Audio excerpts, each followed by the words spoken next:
I'm Ann Kapler, food editor at the Gazette, and today we're in the Kirkwood Community College Culinary Arts Kitchen with Chef David, and he's going to show us what to look for when you're buying fresh fish.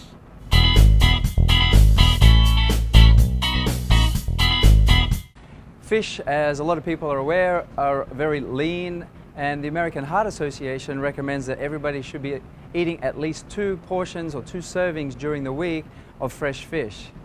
So essentially, when you're purchasing fresh whole fish, and these telltale signs actually relate to whole fish as opposed to fillets of fish, but there's basically 6 signs that you should be looking for, and I like to think of these signs kind of similar to the concept of going for a job interview.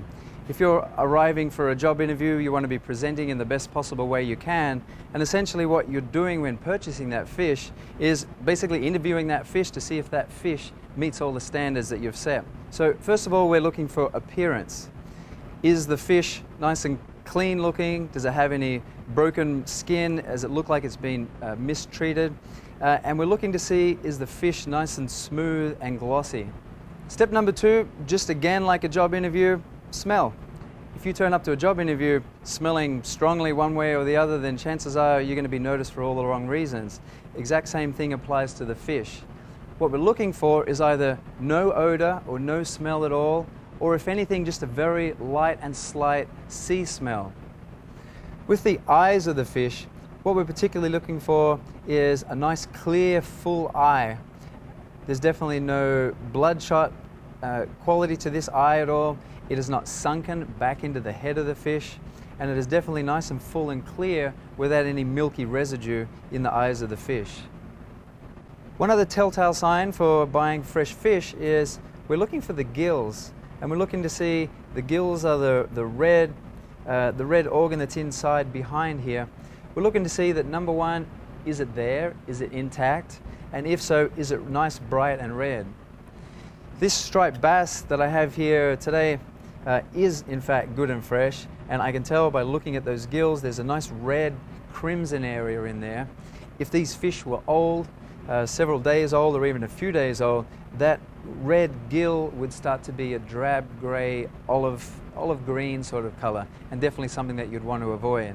We're looking also for the fins and scales on the fish. Quite often, like the striped bass here, the scales have been cleaned and removed. So if we can't check the actual scales itself, we're looking to see the fins. Number 1, are they present? Number 2, have they been damaged or knocked around, which would indicate that the fish is being mishandled or mistreated.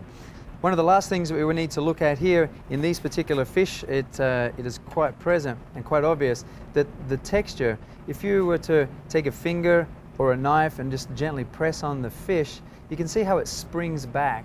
It doesn't fall in or it doesn't stay sunken once you've touched and inspected that fish. If you have the option of being able to handle, or at least ask the fishmonger to be able to handle the fish, it should be able to move quite freely and definitely not be very stiff and not want to just sit there and kind of look all sullen and depressed about the fact that it's just about to be consumed. A couple of other points to consider once you've made that purchase and you've determined that the fish is in fact of high quality is to ensure that you store the fish correctly. The fish needs to be kept on ice between 31 and 34 degrees. It's always important to store fish and uncooked meats on the very lowest shelving in the cool room or the cooler in which you're keeping that fish. That way you're going to avoid cross-contamination should any uncooked juices or any part of the fish come in contact with any other food products. The next thing is, and the wonderful thing about fresh fish, is that it's suitable to a whole variety of cookery methods. Poaching, boiling, grilling, steaming, baking. So there really is no end to the options that you have with the fresh fish once you get it home.